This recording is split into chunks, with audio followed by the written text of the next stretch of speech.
मैं खाटू श्याम मंदिर बोल रहा हूं। मेरा भी क्या ही भाग्य है, मुझ में वो हस्ती विराजमान है जिनको कलयुग में पूजे जाने का आदेश कहो या आशीर्वाद स्वयं भगवान श्री कृष्ण ने दिया था।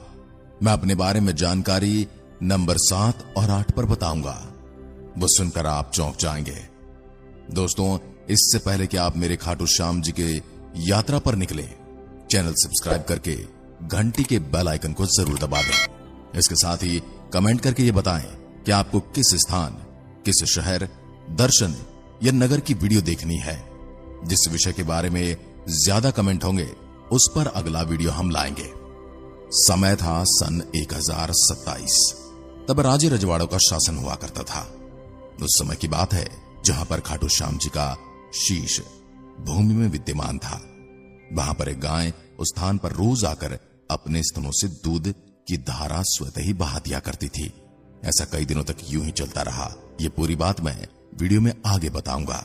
मैं खाटू श्याम मंदिर सबसे पहले खाटू बाबा के चमत्कारी कुंड के बारे में बताऊंगा। मैं महाभारत काल की खाटू श्याम की वो कथा भी सुनाऊंगा। मैं ये भी बताऊंगा कि मेरे इस मंदिर में आने के लिए कैसे आए और कहां रुके। मैं आपको मेरे पूरे मंदिर प्रांगण के दर्शन भी करवाऊंगा। मैं आपको 1000 साल पहले के मंदिर के बारे में भी बताऊंगा और 100 साल पहले के मंदिर के बारे में भी जानकारी दूंगा। जब भी मेरे बाबा का नाम कोई लेता है तो मैं खाटू श्याम मंदिर गदगद हो जाता हूं। इसलिए आप दर्शकों से विनती है, एक बार हारे का सहारा खाटू श्याम हमारा का कमेंट अवश्य करें। सबसे पहले मैं आज से तकरीबन 100 साल पहले के मेरे इस मंदिर परिसर का वो दृश्य आपको दिखाता हूं, जो कि एक फोटो है जो उस समय की मेरी स्थिति को बयान करता है। दोस्तों, ये जो स्क्रीन पर आप देख रहे हो वह 100 साल पहले मैं था। लेकिन मेरे श्याम की महिमा से आज मैं इतना विशाल मंदिर हूं जो आपके सामने खड़ा हूं कि देखते देखते आपकी आंखें थक जाएंगी, परंतु मंदिर परिसर खत्म नहीं होगा। अब मैं आपको लिए चलता हूं महाभारत काल के उस दृश्य की ओर जहां एक तरफ पांडु पुत्रों की सेना श्री कृष्ण भगवान के आशीर्वाद के साथ युद्ध में खड़ी थी, वहीं दूसरी ओर कौरवों की सेना बड़े बड़े महावीरों के साथ दूसरी ओर युद्ध की प्रतीक्षा में थी। इसी समय इस युद्ध की भूमि पर 3 बाणधारी वीर बर्बरीक का आगमन होता है।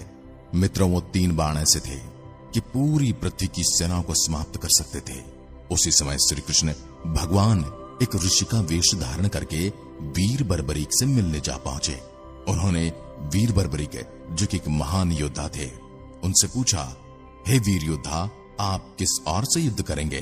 तो वीर बर्बरीक का उत्तर था, मैं अपनी माता श्री को वचन देकर आया हूं कि जो भी सेना कमजोर होगी, जो हारेगी, उसी सेना की ओर से युद्ध करूंगा। ये सुनकर श्री कृष्ण भगवान ने फिर से प्रश्न किया कि अगर आप हारने वाली सेना की ओर से युद्ध करोगे तो फिर वह सेना जीतने लग जाएगी और दूसरी सेना हारने लगेगी, तब क्या करोगे? इस बात का जवाब सोचकर 3 बाणधारी बर्बरीक ने कहा कि फिर मैं वापस हारने वाली सेना की ओर से युद्ध करने लग जाऊंगा। यह सुनकर भगवान श्री कृष्ण, जो कि ऋषि ब्राह्मण के वेश में थे, गहन चिंता में डूब गए और वीर बर्बरीक को वचन में लेकर उनका शीश मांग लिया। वीर बर्बरीक ने अपना वचन निभाया, स्वयं ही अपनी तलवार से शीश को धड़ से अलग कर दिया।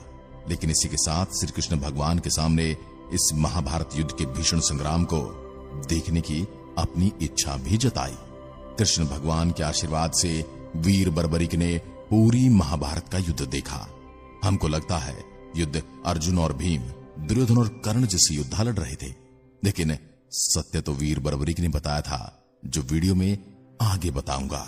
श्री कृष्ण के आशीर्वाद से वीर बर्बरीक के शीश ने पूरी महाभारत देखी। इसी के साथ यह आशीर्वाद भी दिया कि बर्बरीक, तुम कलयुग में मेरे नाम से पूजे जाओगे। इसलिए वीर बर्बरीक को मेरे इस विशाल प्रांगण में श्याम नाम से पूजा जाता है।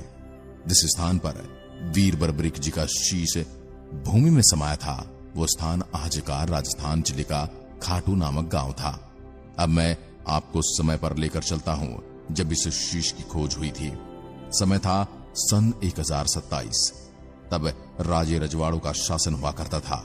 आज की तरह सरकारें नहीं बदला करती थी। उस समय की बात है जहां पर खाटू श्याम जी का शीश भूमि में विद्यमान था।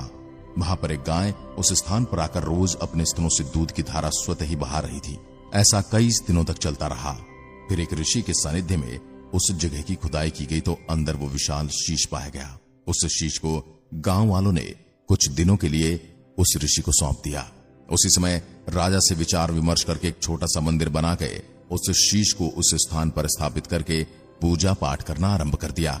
वहीं पर साक्षात में विशाल मंदिर आपके सामने खड़ा हूं। खाटू श्याम मंदिर की यदि वास्तुकला की बात करें तो मैं सफेद संगमरमर से निर्मित हूं। मेरी बनावट वास्तुशिल्प कला को दर्शाती है। कई भक्त मेरी संरचना की सुंदरता को निहारने आते हैं। मेरा प्रांगण पौराणिक कलाकृति को चित्रित करता है, जबकि मेरा प्रवेश द्वार और निकास द्वार संगमरमर के पत्थरों से बने हैं। जिनमें संगमरमर के ब्रैकेट हैं, उनमें सजावटी पुष्प डिजाइन किए गए हैं। गर्भगृह का मुख्य द्वार एक सुंदर चांदी की चादर से ढका हुआ है, जो मंदिर की भव्यता को और बढ़ाता है। मेरे गर्भगृह में विराजमान खाटू श्याम जी की मन मोहने वाली प्रतिमा विद्यमान है, जो मन को मोहित करने वाली है। मेरे अंदर प्रवेश करते ही 5 लोहे की कतारें बनाई गई हैं, जिससे अलग अलग लाइन से दर्शन कर सकते हैं। श्रद्धालु फिर थोड़ा आगे चलते ही ऊपर टीवी लगी हुई है, जिससे श्रद्धालु लाइव दर्शन कर सकते हैं। उसके बाद हम पहुंच जाते हैं मेरे प्रांगण में। भक्तों के लिए छाया बनाई हुई है और उसी प्रांगण से खाटू श्याम बाबा के दर्शन करते हैं। श्रद्धालु मेरे पास एक पवित्र तालाब है, जिसे श्याम कुंड कहा जाता है। इस कुंड की खास बात यह है कि इसमें साल भर पवित्र जल भरा रहता है। श्याम कुंड में स्नान करने से पापों का विनाश होता है और पुण्य की प्राप्ति, जबकि श्याम कुंड के जल का चरणामृत ग्रहण करने से आत्मिक शक्ति का अनुभव होता है। ऐसा भी कहा जाता है कि यही वह स्थान है जहां से खाटू श्याम जी का सिर प्राप्त हुआ था। यह कुंड गहरे और अंडाकार आकृति का है। इस कुंड को जल को बड़ा ही पवित्र माना जाता है। इसी के साथ इस कुंड के परिसर में बाईं ओर एक प्रवेश द्वार है, जिसके अंदर यह प्राचीन श्याम कुंड है। इस कुंड को महिला कुंड का नाम दिया गया है, क्योंकि इसमें केवल महिला ही स्नान करती हैं। खाटू श्याम जी का मेला हर वर्ष फागुन मास में लगता है। इस लक्खी मेले में देश विदेश से लाखों की तादाद में श्रद्धालु बाबा खाटू श्याम जी के दर्शन करने आते हैं। खाटू श्याम जी का जन्मदिन धर्म ग्रंथों के अनुसार हर साल कार्तिक माह के शुक्ल पक्ष की एकादशी के दिन खाटू श्याम जी का जन्मोत्सव मनाया जाता है। इस दिन देवउठनी एकादशी भी होती है। खाटू श्याम जी के मंदिर पर उनकी विशेष पूजा अर्चना की जाती है। लोग भोग लगाते हैं और गुलाबों के फूलों से उनका श्रृंगार किया जाता है। इस दिन दूर दूर से श्रद्धालु बाबा खाटू श्याम के दर्शन करने आते हैं। मेरे प्रांगण में मौजूद खाटू श्याम जी के दर्शन कैसे कर सकते हैं और कैसे पहुंच सकते हैं, तो मैं बता दूं, मैं खाटू श्याम जी का मंदिर जयपुर से 80 किलोमीटर दूर खाटू गांव में मौजूद है। यहां पहुंचने के लिए सबसे पास का रेलवे स्टेशन रिंगस है, जहां से मुझ मंदिर की दूरी 18.5 किलोमीटर है। रेलवे स्टेशन से निकलने के बाद आप मंदिर के लिए टैक्सी या जीप ले सकते हैं। अगर आप हवाई जहाज से जा रहे हैं तो सबसे नजदीकी एयरपोर्ट जयपुर इंटरनेशनल एयरपोर्ट है। यहां से मंदिर की दूरी मात्र 95 किलोमीटर है। राजस्थान में ज्यादा गर्मी रहती है, इसलिए खाटू श्याम जी जाने का सबसे अच्छा समय अक्टूबर से मार्च के बीच का बहुत ही सुहावना समय है। अगर आप खाटू श्याम जी के दर्शन करने मेरे इस मंदिर प्रांगण में आ रहे हैं तो इस यात्रा के दौरान आप यहां आसपास की जगहों पर घूम भी सकते हैं, जैसे कि श्री श्याम कुंड, श्री श्याम वाटिका, श्री सालासर बालाजी मंदिर, गोल्डन वाटर पार्क, जीन माता मंदिर, वीर हनुमान मंदिर, सामोद और गणेश्वर धाम आदि। खाटू श्याम जी की मंगला आरती में अवश्य शामिल हों। मंगला आरती में पंच मेवा का प्रसाद वितरित किया जाता है। खाटू श्याम जी का मंदिर बड़ा ही विशाल है। श्रद्धालुओं के द्वारा खाटू श्याम जी को निशान चढ़ाया जाता है। निशान को बाबा श्याम द्वारा दिया गया बलिदान और दान का प्रतीक माना गया है। दोस्तों, मैं खाटू श्याम मंदिर कभी कभी मेरे मंदिर के बाहर मौजूद बाजार की तरफ अपनी नजर घुमाकर देखता हूं तो प्रसन्न हो जाता हूं। जिस प्रकार साफ सफाई और श्रद्धालुओं के साथ उनका प्यार भरा स्वभाव देखकर मुझे अति प्रसन्नता मिलती है।